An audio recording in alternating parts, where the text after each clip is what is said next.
बच्चों good evening, how are you? कैसे हैं आप लोग? अच्छे हैं, वेरी गुड। चलिए, पिछली वीडियो में हम लोग चर्चा किए थे भाज्य संख्या पे और अभाज्य संख्या पे, यानी कंपोजिट नंबर पे और प्राइम नंबर पे। एक बार पुनः दोहरा लेते हैं। कंपोजिट नंबर क्या होता है? वे सारी संख्याएं जिनके अपवर्तक की संख्या 2 से ज्यादा हो। वे सारी संख्याएं जिनके अपवर्तक की संख्या 2 से ज्यादा हो, उसे कहते हैं भाज्य संख्या। हम 2 से ज्यादा क्यों कह रहे हैं, इस चीज को समझिए। कोई भी संख्या 1 से कटती है और वो संख्या स्वयं से कटती है, ठीक है। यानी सारी संख्याओं के जो अपवर्तक होंगे वो 2 होंगे, एक और वो स्वयं संख्या।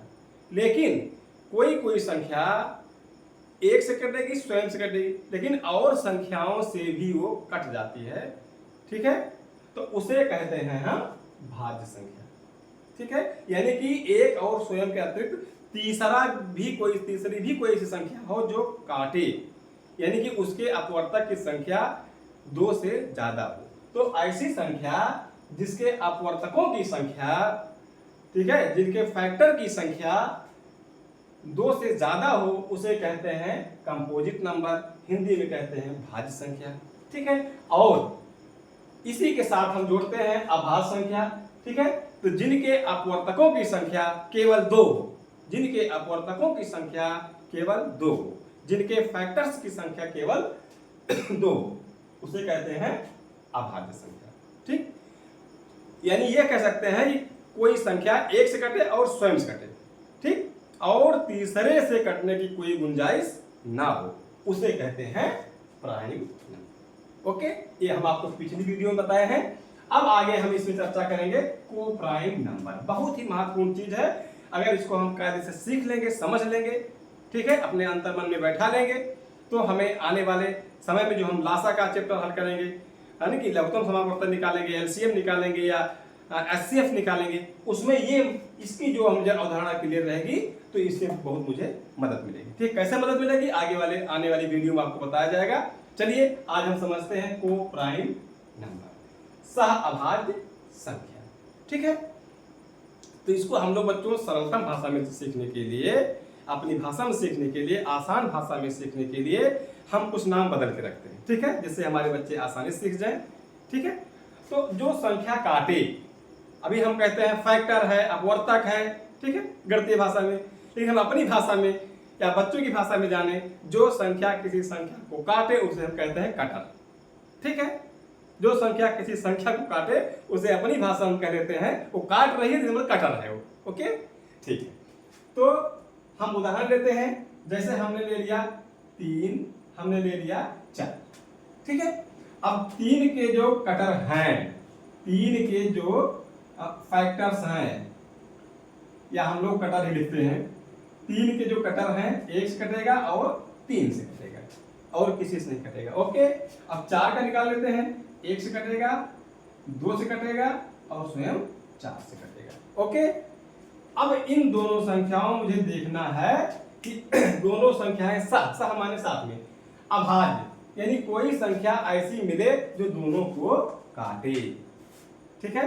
अगर कोई संख्या किसी संख्या से दोनों कट जाती है, इसका मतलब वो सह अभाज्य नहीं है। तो सह अभाज्य क्या है इसको हम समझेंगे, ठीक है। अगली संख्या स्वयं समझ में आ जाएगी, ठीक है। ऐसी संख्याएं जिनका कोई कॉमन कटर ना हो, जिनका कोई उभयनिष्ठ कटर ना हो, वो कहलाती है सह अभाज्य संख्या। अब इसे हम देख लेते हैं, इसमें 1 3 और 1 2 4, क्या इन दोनों के कटर में कोई कॉमन संख्या मिल रही है? नहीं मिल रही है। तो 3 और 4 क्या हो गई? यह सह अभाज्य, कोई ऐसी संख्या नहीं मिली जो साथ साथ इसको भी काटे और इसको भी काटे, ठीक है। इस उदाहरण से एक चीज क्लियर हो गया कि सह अभाज्य संख्या क्या होती है, ठीक है। अगला उदाहरण हम लेके चलते हैं, 5 और 15 ले लेते हैं, ओके। इसको टेस्ट करते हैं। तो 5 क्या होगा? 1 से कटेगा और 5 से कटेगा। अब 15 लेते हैं, 1 से कटेगा, 3 से कटेगा और 5 से कटेगा और स्वयं 15 से कटेगा। तो बच्चों ध्यान दीजिए यहाँ पे, इसमें 1 5 1 3 5 15। क्या दोनों में कुछ कॉमन है?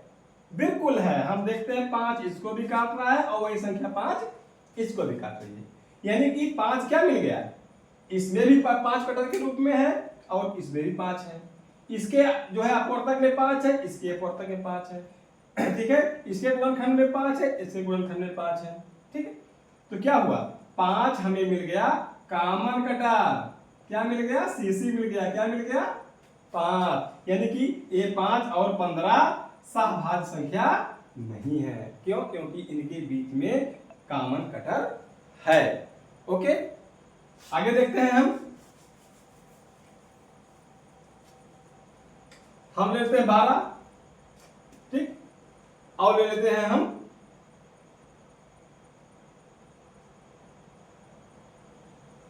13, ठीक है। अब 12 के हम कटर निकालते हैं। 12 किन किन संख्याओं से कट जाएगा? 1 से कटेगा, 2 छक 12, 3 चौको 12, 4 तिहाई 12, 6 5 से नहीं कटेगा, 6 दुनाई 12, फिर स्वयं 12 से कटेगा, ठीक है। अब 13 लेते हैं। 13 1 से कटेगा और सीधे 13 से कटेगा, ठीक है। तो क्या मिल गया आपको?